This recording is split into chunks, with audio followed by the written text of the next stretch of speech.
and now I shall introduce tonight's speaker.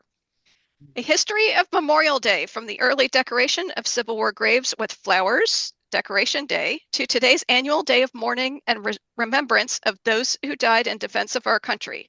Jeff Joyce is an Air Force veteran and retired defense contractor who lives in Manassas.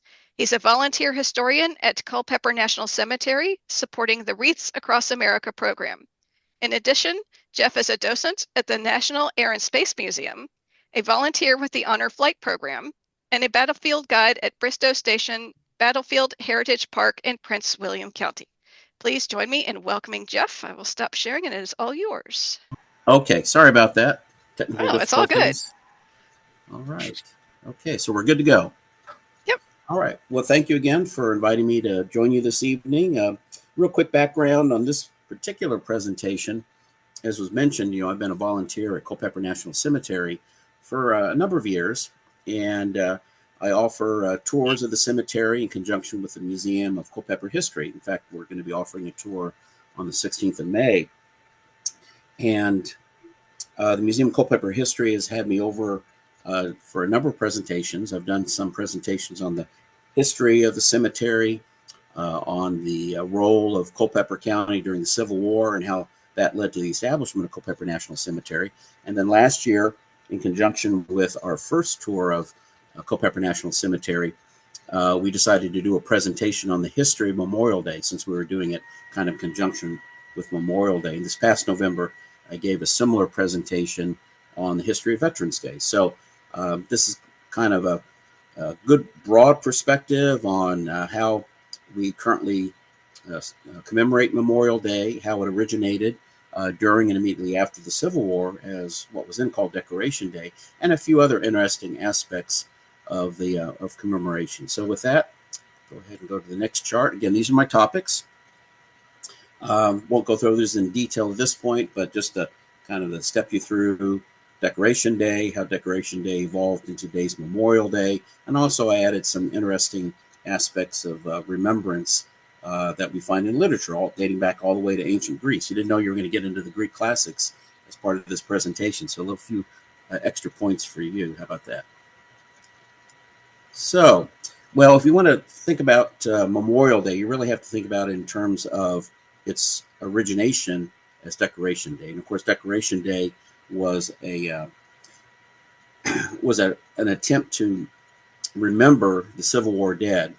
And during the Civil War in 1861 to 1865, the current estimate is that there were anywhere from 700 to 750,000 military dead, both North and South. That's up from the older number of about 600,000. And to put that in perspective, if you equate that with today's population, that'd be roughly 7 to 8 million military deaths. And that's just horrendous. And you can imagine that at that time, and even if it was today, the impact that would have on culture, on families, on the nation as a whole. And we see that in the horrendous bloodletting that occurred, and the efforts to remember those dead. Now, during the Civil War, the majority died of disease, not of combat. Diseases all the way from pneumonia, dysentery, smallpox, etc. And then most soldiers were buried where they fell on the battlefield, or if they died in winter camps or field hospitals, they might be buried in a local farm, etc. And there was no really formal way of identification. There's nothing like we think of as dog tags today. There's stories of soldiers pinning their names on pieces of paper to their uniforms when they went into the battle, such as at Cold Harbor, so that it would hopefully be identified afterwards. Record keeping at that time, relatively poor. A lot of errors in spelling. You see that today, I'm sure, when you research Civil War or any genealogical records from the 1800s. The amazing how the variation in spelling is. And then when they buried Civil War soldiers, typically they would use wooden markers, basically pieces of wood taken off a box or something of that sort, penciled in with a name, regiment, that type of thing. And a lot of times those would disappear over time, either be destroyed due to the elements or used as firewood, what have you. So that's why, to over half the Civil War soldiers that died were unidentified. They never were identified. A couple pictures, typical Union cemetery down at City Point outside Petersburg, and also some Union graves in Yorktown on the peninsula. So because of the tremendous number of dead, for the first time in American history, the federal government had to step in to try to manage how to deal with all of these dead. And we'd never had that many of dead. We never had that experience from the Revolutionary War, through the War of 1812, through the War of the Mexican-American War. There was never that extensive number of deaths that had to be handled, and grieving families in the order of hundreds of thousands. So in July of 1862, it was decided to create the first permanent military cemeteries for Union dead, authorized by the War Department. And that included Arlington National Cemetery, established in 1864, probably the best known of the national cemeteries. And by 1872, as you can see, over 70 of these cemeteries had been established, and they continue to be established even up till today. So at that time, 1872, about 300,000 Union dead were buried, taken off battlefields, temporary graves around winter camps, etc. But again, as I mentioned earlier, half those dead remained unknown and still remain unknown today. Culpeper National Cemetery, which is where I volunteer, it was established in 1867 by the War Department. And what's ironic is they purchased land from the brother of Confederate General A.P. Hill, who was one of General Lee's corps commanders. He was killed outside Petersburg near the end of the war, but he grew up in Culpeper. He's a Culpeper native. His brother served on his staff, and in 1867, his brother sold acreage that became Culpeper National Cemetery, located not far from Old Town, the center of Culpeper today. So over the next several years, they moved about 1,300 Union dead from the surrounding area, counties that included Orange County, Culpeper County, Madison County, Fauquier County, etc. And again, over half of those were unknown. And there's a picture of Culpeper National Cemetery as it looked in 1906. You're looking at toward the flagpole, which still exists today. For those of you that have not been to Culpeper National Cemetery, the current admin building would be off to the left. And the lodge you see on the right, which was a typical caretaker's lodge, is still there today. It's used as an office and storage area for the administration of Culpeper National Cemetery. So getting back to kind of just the the tradition of commemorating the dead, again, we'll talk a little about how it was done in ancient Greece, but in the United States, there really was no concerted effort to commemorate war dead. From the Revolutionary War, War of 1812, all the way up, partly because of the relatively small numbers, and partly because there was really no tradition within the United States at that time, the new country. But you did see by the early 1800s, certainly right after the War of 1812, kind of a growing effort to commemorate and decorate soldier graves with flowers. And probably one of the first instances where this was discussed was actually in this Philadelphia magazine called the Analytic Magazine, 1817. There was a writer that urged that patriot graves, i.e. graves of Revolutionary War veterans or dead, be decorated. And what's again coincidental is that this magazine, 3 years before, had been the magazine that had first published Francis Scott Key's poem, which at that time was called The Defense of Fort McHenry, which of course became the Star-Spangled Banner. Kind of interesting that connection between the Star-Spangled Banner and the initial efforts to remember and decorate soldier graves. So we see that really taking place primarily during and immediately after the Civil War, much growing effort to remember the dead, decorate them with flowers. And if you look at the VA, the Veterans Administration, Veterans Affairs, there's at least 25 places in the United States that have claimed to be the origin or original point where Memorial Day, as it's called today, was first commemorated or first observed. So really, when you look at the Civil War, again, there was no concerted effort during the Civil War. You're dealing with hundreds of thousands of dead, many of them buried in temporary cemeteries. It really wasn't until toward the end of the war, with the establishment of the National Cemetery Network in the north, and the south, the southern states trying to recover from their defeat, that there was starting to be a concerted effort to remember the dead. There were individual instances during the Civil War of individual dead being decorated, graves being decorated with flowers, such as in 1861 with John Quincy Marr, who was killed outside Fairfax Courthouse. But really, from a Southern perspective, Southern states, Confederacy, it was really attributed to an effort by Mary Ann Williams, who was a member of what was called the Ladies Memorial Association in Columbus, Georgia. And in March 1866, a year after the end of the Civil War, she wrote an open letter to try to establish an annual holiday to decorate Confederate graves.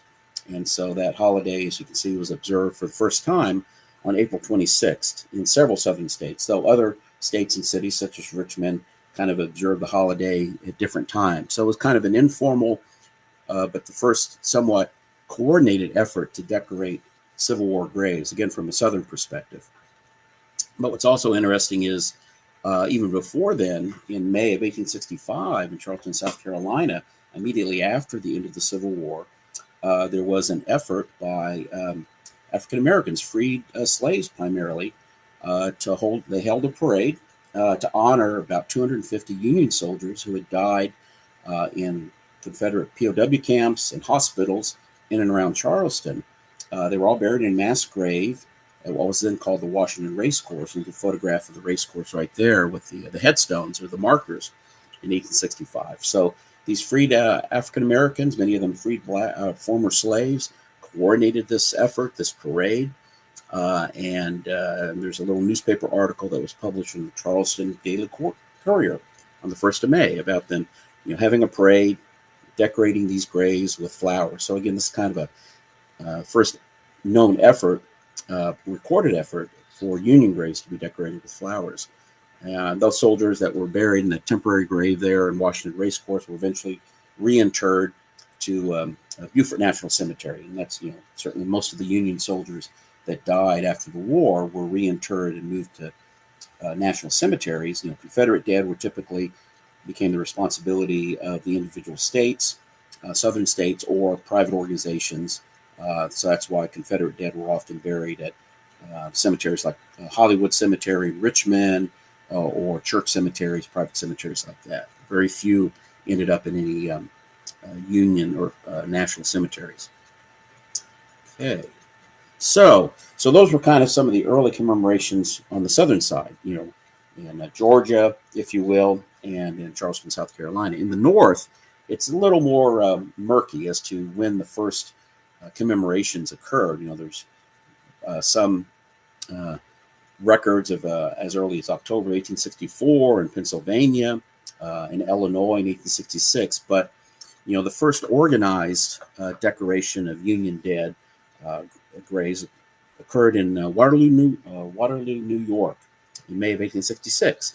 It was well reported. It was organized in terms of the businesses closed, flags were flown at half-staff. So this was a community-wide effort to remember Union dead and decorate their graves. And it turns out that 100 years later, in 1966, Congress and President Lyndon Johnson declared Waterloo as being technically the birthplace of Memorial Day. Again, it's hard to say whether that was really the true birthplace of Memorial Day as we think of it as today. As you saw, efforts both north and south, some not organized, others semi-organized. But the National Memorial Day Museum exists in Waterloo, New York, and they consider themselves the birthplace of today's Memorial Day. Of course, at that time, it was not even referred to as Memorial Day. If it was referred to as what we think of as Decoration Day at that time. So when you want to think of who the real father of Decoration Day, as it was then called, and really today's Memorial Day, it's this individual, Major General John Logan. He was a Union general, federal general during the Civil War. He was born in 1826 in Illinois. He actually served in the Mexican-American War. He was a lawyer by trade. He entered politics as a Democrat, but he served during the Civil War, and really he was a very effective military general. the vast majority of political generals, if you will, were not mediocre at best, but on the Union side and on the Southern side as well. But he was very effective. He served primarily in the West. He was one of General Sherman's corps commanders. He served briefly as a commander of one of the armies under General Sherman, and he actually led during the Grand Parade that occurred in May of 1865, when Union armies marched through Washington, D.C. He was given the honor of leading the Western armies through Washington, D.C. So again, very effective, well regarded. And after the war, he re-entered politics now as a Republican, and he became commander of what was called the Grand Army of the Republic. Think of the Grand Army of the Republic as being that the veterans organization. It's equivalent to the American Legion and the VFW today. Hundreds of thousands of members, posts all around the country, very influential, at that time throughout the end of the 1800s and even into the early 1900s to an extent. So he was commander-in-chief of the GAR for 3 years, 1868 to 1871. We'll talk a little about how he got involved in Decoration Day or Memorial Day in the next chart. But just real quick, he died 1886. He's actually buried at the Soldiers' Home Museum, National Cemetery, Soldiers' Home National Cemetery, which is Lincoln's summer residence in Washington, D.C. There's a national cemetery located there, and that's where he's buried. So he's nicknamed Blackjack because of his dark complexion, swazi looks, etc. Unlike General Pershing of World War I fame, Blackjack Pershing, which is partly due to the fact that he commanded African American troops early before the war. So, 1868, May 5th, 1868, General Logan issued what became the GAR General Orders Number 11, and it designated May 30th of 1868, as you can see there, as a day for the purpose of putting flowers or otherwise decorating the graves of our comrades who died in defense of their country. So this is the first nationwide, if you will, organized effort to decorate graves, soldiers' graves. And it's likely that he was aware of some of the earlier occurrences that occurred in the South, say down in Richmond, Virginia. His wife, Mary, had apparently visited a cemetery outside of Petersburg and had noticed flags and flowers on the Confederate graves. So that got him thinking, I think, and that's why he issued this order to all of the GAR posts around the country. Again, this was an effort by the Grand Army of the Republic. They took the lead at that time, and it was intended as an annual event, not just a one-time event. And it has continued to occur, and of course today it's Memorial Day. So the first National Decoration Day, as it was called, at Arlington National Cemetery was on May 30th, and it occurred, of course, at the Arlington House at that time. New York was the first state to officially recognize Decoration Day, so up until 1873, it had been kind of a somewhat informal effort by the Grand Army of the Republic, the various posts located around the northern states primarily, but New York was the first state that officially recognized it as a state commemoration, and then additional states did that over the next couple decades. So by 1890, all the northern states recognized Decoration Day as a state holiday at that time. It's still not technically a national holiday as we think of it today.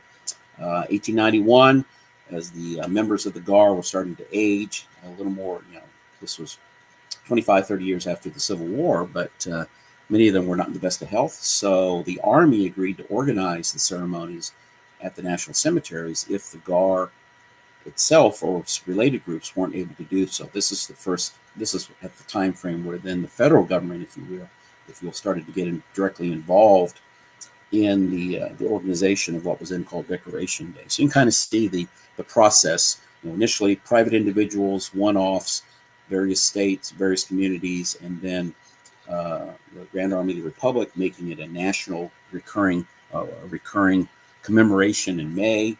They took the lead. The states started to recognize it as a statewide commemoration, and then the Army started to step in the 1890s to kind of take over that effort from the veterans. They were no longer able to do it. In the southern states, again, starting with Georgia, that's when, in 1874, is when the southern states started to organize more official state-level Confederate commemorations. And again, the dates varied anywhere from April to June time frame. So again, not as coordinated, not as consistent as you saw in the northern states, which is probably understandable when you look at the legacy of the Civil War, and if you will. Okay.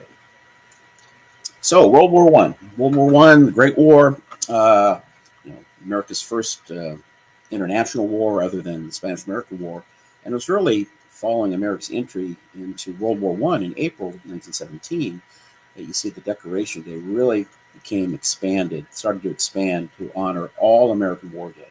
Up to that point, even though we had lost, individuals during the Spanish-American War, up until then, the Civil War was still in living history. That's where the focus was, honoring and remembering the dead from the Civil War. And even the term Memorial Day was used somewhat interchangeably with Decoration Day up until then. But it was really World War One, and our involvement in World War One, the large number of Americans that served and the large number that died, that kind of saw the transition from Decoration Day focused on the Civil War dead to looking at all American dead. There's a photograph from New York City Parade 1917. What's interesting is this poster from 1917. You can see that you've got World War One soldiers and sailors marching, and then in the center there, both a Confederate and a Union veteran marching behind the musicians there. One of the aspects of Memorial Day, one of the symbols of Memorial Day, of course, is the remembrance poppy, and that's a legacy of World War One. Many of you may be familiar with the famous 1915 poem "In Flanders Fields," which was written by a Canadian surgeon, John McCrae. In Flanders Fields, the poppies blow, and it goes on a number of stanzas. Again, this is reflective of just the huge number of casualties that occurred during the First World War, many of which were, again, missing in action because of the effects of artillery, etc. From a European perspective, the bloodletting in the First World War is somewhat equivalent, at least in some ways, to the bloodletting that occurred in the United States during the Civil War, and just the huge number of dead, many that were unidentified and missing, and having to deal with that huge national trauma across the board.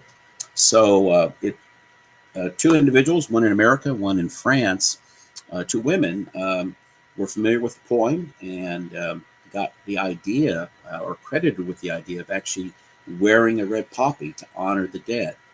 And Moina Michael was the American woman. There's a stamp from 1948 commemorating her as being kind of the founder of memorial poppies. And 1920 is when the American Legion adopted the poppy as kind of an official symbol of remembrance. VFW followed several years later. And of course, during Memorial Days today, the American Legion in particular will hand out these poppies to the public, and we wear these in honor of our war dead. We have a photograph of President Truman receiving a poppy from Mrs. Walter Craven, who at that time was the president of the American Legion Auxiliary. So, and of course, President Truman, World War I veteran himself, he had served as an artillery officer in the Western Front, and he was a lifelong member of the American Legion. So he was very supportive of Veterans Affairs. Certainly, marched in American Legion parades, etc. at that time.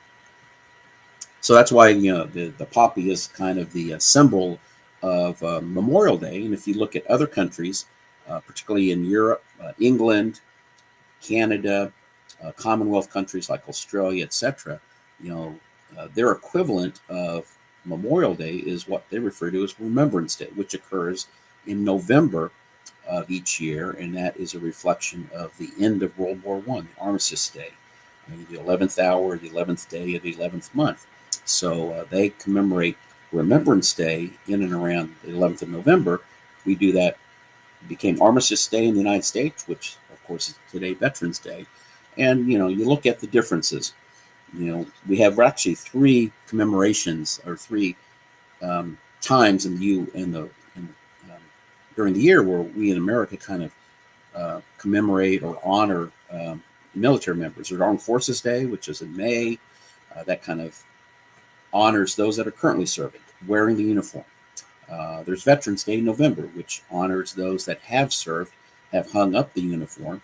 And then think of Memorial Day as an opportunity, as a way to commemorate those that are still wearing the uniform, in the sense that they died on active duty, whether from combat, from an accident, from disease, etc. So, of the three, of course, Memorial Day, what was then Decoration Day, is probably the most emotional day, and that's why we wear the poppy, to remember the dead, and that reflects the World War I experience.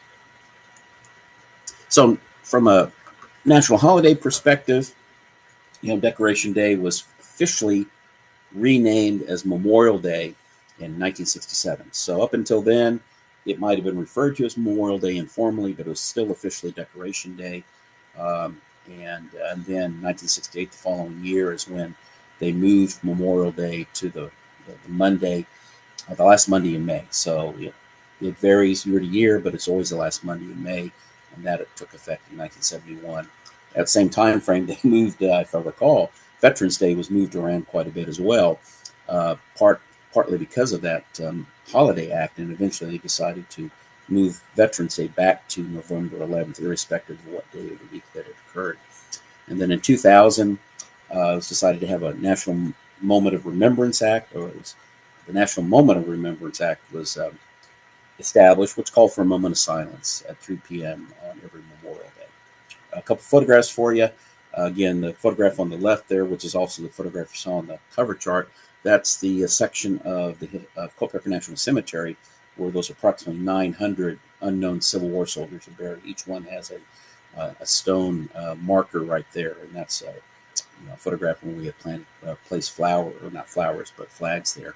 And on the right, you see African American graves being decorated with flowers at Arlington in 1943, and up until the desegregation of the armed forces in 1947, 1948 timeframe, most national cemeteries were segregated. You had actually sections set aside for African Americans, the colored sections as they were called. And if you go to Culpeper National Cemetery, what today is Section D was initially the colored section, and the first African American service member to be buried at Culpeper National Cemetery was in August of 1941. He was a Culpeper native, though he was living in New York when he was drafted by the Army in the spring of 1941. He was killed in a horrendous truck accident outside of Fort Leonard Wood with several other African American soldiers. And when he was buried in August of 1941 at Culpeper, he was the first known African American service member to be buried there. And of course, he died in line of duty due to that truck accident. And then after World War II, after the desegregation of the armed forces, of course, all of the cemetery was opened up to African Americans, although traditionally African Americans were still buried in that what became Section D up through into the 1950s timeframe. Oops, there we go. So next, I want to kind of talk a little about some aspects of remembrance in literature. I mentioned at the very beginning, I actually include reference to ancient Greece, ancient Athens in particular. And when you look at how we remember the dead, particularly war dead, aspects of that remembrance in terms of honoring and remembering them dates back well over 2,500 years and dates back to ancient Greece. And during ancient Greece, during that time frame, there was special services to honor the war dead.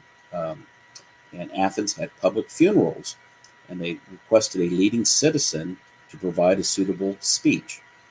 431 BC, again, 2,500 years ago approximately, at the end of the first year of the Peloponnesian War, and a well-known Athenian politician and General Pericles was chosen.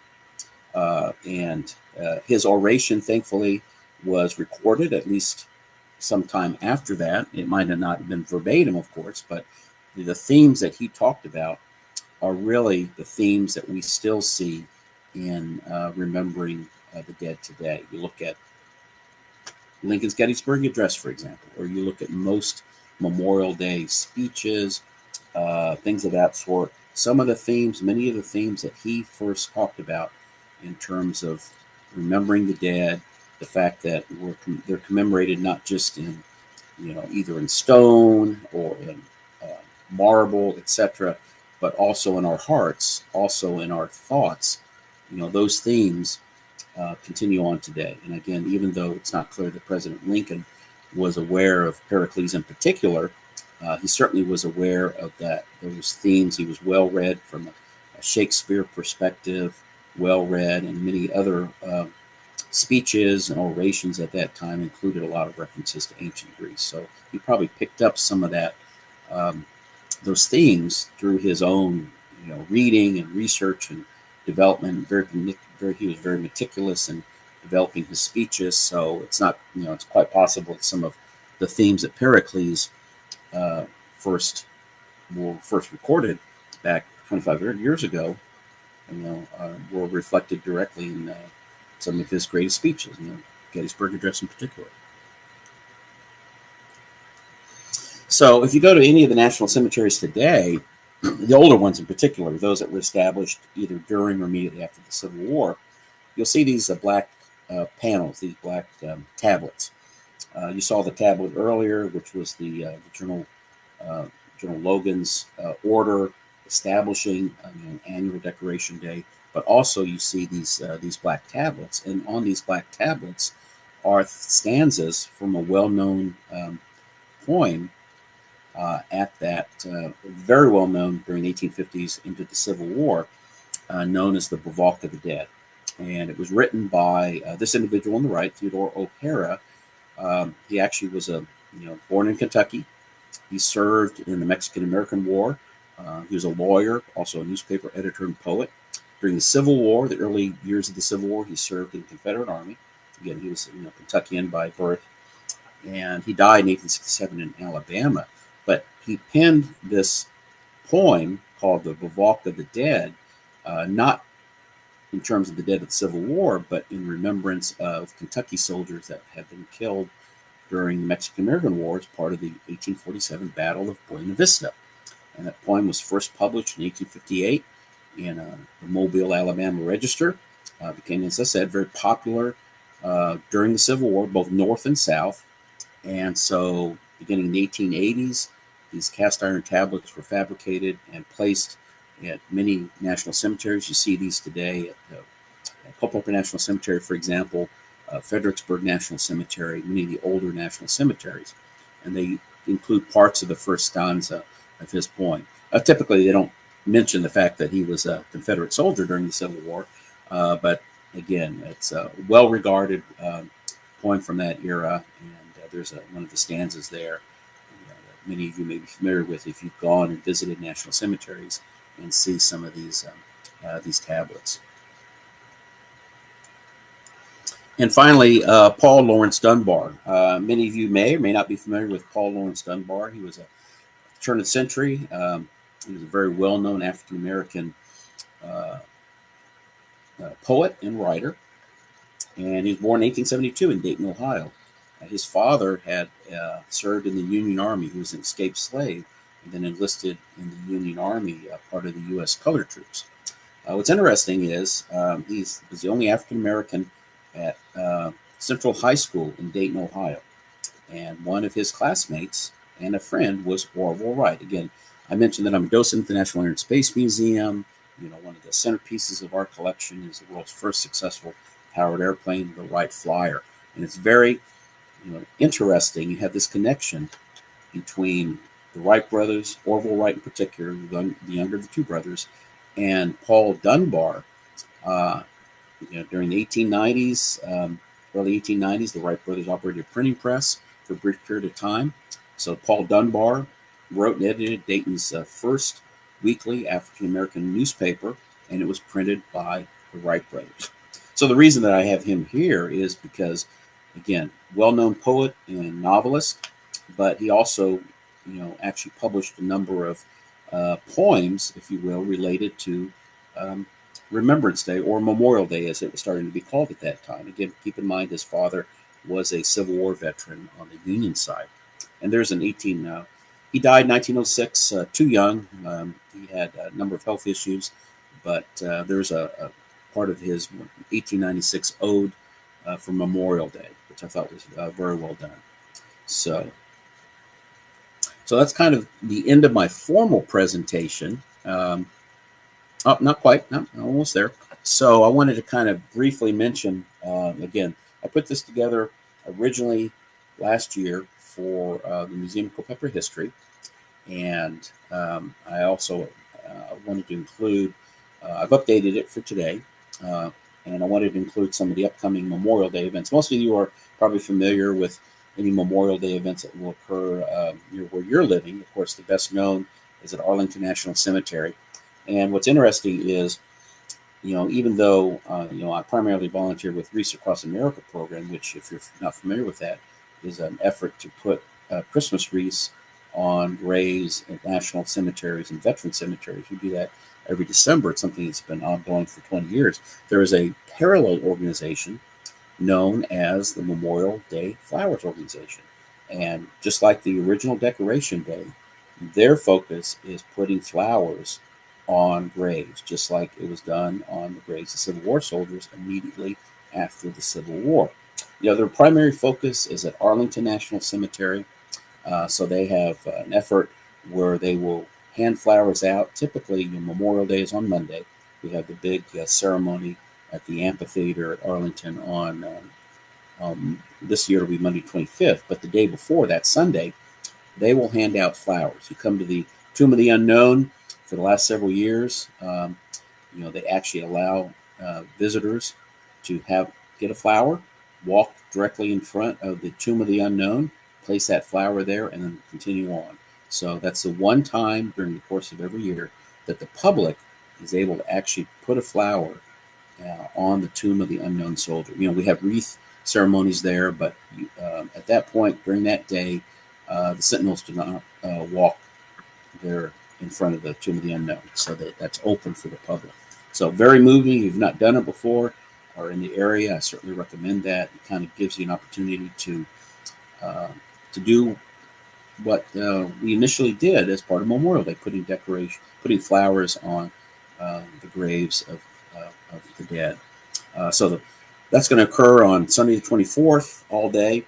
And then Memorial Day ceremony at Arlington will be on the 25th, of course, that Monday. And I'll be participating in the equivalent Memorial Day ceremony down at Culpeper National Cemetery on Monday at 11. So a photograph there from several years ago, sailors helping out with handing out the flowers and putting flowers on the graves. Typically not enough flowers for all the graves at Arlington, but it gives the public an opportunity to get flowers if they don't want to bring flowers themselves, and put it on the grave of a loved one, a friend, what have you. So something to think about if you're looking for something to do as a way to commemorate our war dead at Arlington or some other cemeteries. And then there's my contact information, so phone number, etc. With that, I will stop sharing my screen, or I can leave this up, but I will open this up for any questions in the chat or what have you. How about that? Okay. You want me to stop sharing my screen? Yeah, especially if it's going to be me. Okay. There we go. Okay, sorry about that. So No. hopefully this was of interest. Yes. Again, it's not technically a genealogical presentation, but it's a historical presentation with elements of genealogy. And certainly we're within 2 months of Memorial Day, so I thought it would be very appropriate and of interest to your participant. And again, I appreciate Karen and Paula letting me speak to your group. So again, open up to questions or comments, and we'll go from there. We appreciate having you.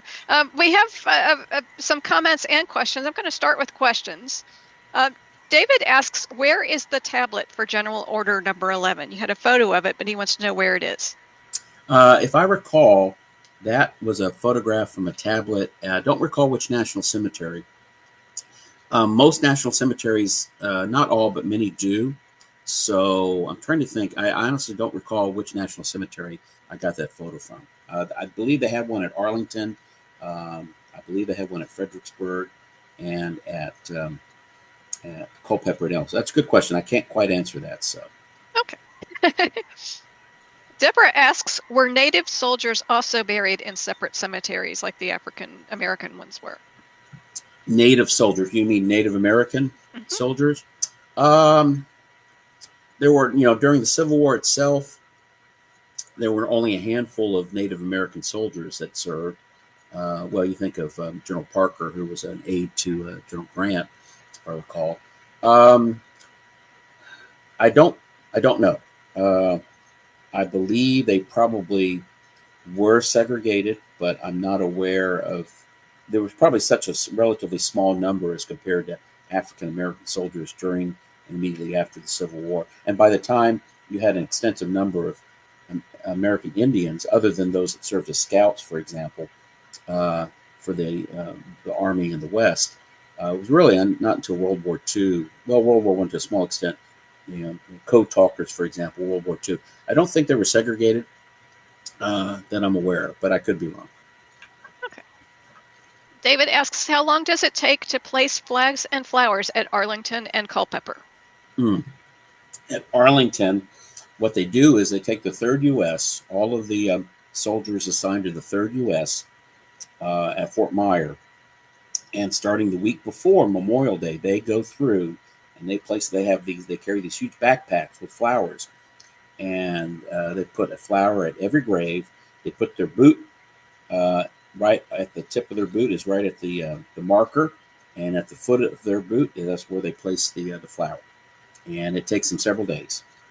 Now at Culpeper, we have approximately 15,000 um, people buried at Culpeper, and volunteer groups come in and they put the flowers typically a few days before Memorial Day.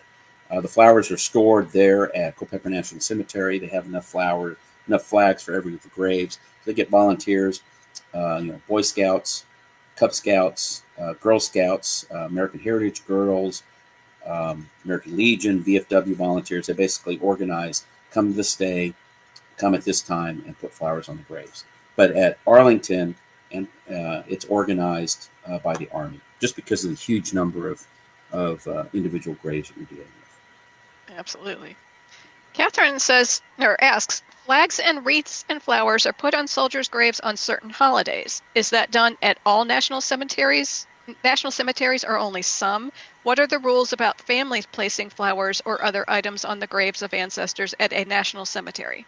Yeah, that's a good question. It varies a little, to some extent up to the director of the individual cemetery as to what kind of guidelines. But typically, I'll use Arlington as probably as an example. The wreaths are placed by volunteers one day on every grave except for Jewish graves. We do not place a wreath on a Jewish grave. And it's we have at Arlington they have what they call Family Day, Family Pass Day. So at Arlington, if you have a family member that's buried there, you can request a family pass that allows you to drive on to Arlington at any time and visit your loved one's grave. Arlington, of course, is operated by the Army, not by the VA. So the Sunday before the Wreaths Across America Day, which typically is on a Saturday in December, the Sunday before, they open it up to family members being able to get a wreath and put that wreath on their loved one's grave. So they don't have to deal with the thousands and thousands of people that come on Wreaths Across America Day. But a lot of families will come privately. They'll put a wreath, Christmas decorations, for example, things of that sort. You see that primarily in the newer sections of Arlington, like Section 60. And what they do for the wreaths is in January, about a month after Wreaths Across America Day, we call it Wreaths In and Wreaths Out. So Wreaths Out is the day in January that's scheduled where we bring volunteers in and we just pick up all the wreaths that were laid by the Wreaths Across America organization, privately placed wreaths by family. We leave there. The guidance is the family is supposed to eventually remove those, as well as any Christmas decorations, photographs, things like that. They're very sensitive to the fact that it's very emotional. So they try to give the family as much time as they need to remove those wreaths. But eventually, after a couple months, particularly if they're a live wreath, there's not going to be much left, and so they will eventually clean those up. And they keep a few of the items maybe in storage. The vast majority are thrown away, if you will, unfortunately. And again, it depends a little on the cemetery director as to what he or she, how long they will allow those private memorials to remain. Typically, they'll leave at least for about a month after Christmas. Okay. So hopefully that answers the question. Flowers, again, flowers, not flowers are placed at Christmas, etc. Most of them are live flowers. Again, eventually they will die and they'll be removed. If they're artificial flowers, again, it's kind of the responsibility of the family to remove those after a certain period of time, because eventually they'll get blown down. They have to mow the grass, what have you, and eventually they'll have to be tossed as well. Makes sense. To the tablet question, Blaine said it is out of the area, but there is a tablet at Fort Sam Houston National Cemetery. So that goes with I've seen Yes. it at some of the national cemeteries, maybe all of them. Yeah. Earlier, when I was reading your bio, Sylvia commented that my son worked on Honor Flight, the movie. It was a moving experience for all concerned. Yeah, Honor Flight's a great program. For those of you that aren't familiar with Honor Flight, real quick, since I've got a few more minutes left, it's an organization that's been around for over 20 years. It was established initially to bring World War II veterans to the newly dedicated World War II Memorial in Washington, D.C., starting in 2004.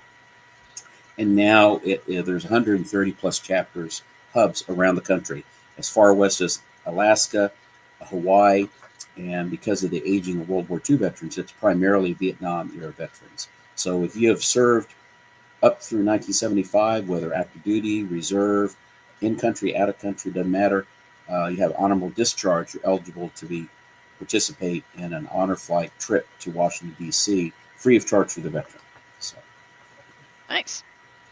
Elsie commented, my hometown, Grafton, West Virginia, has 2 national cemeteries.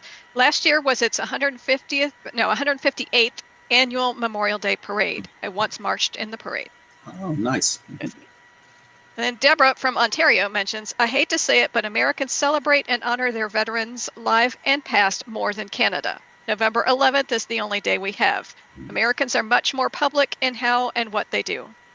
Or having a civil war probably contributed to that a little bit. That's true.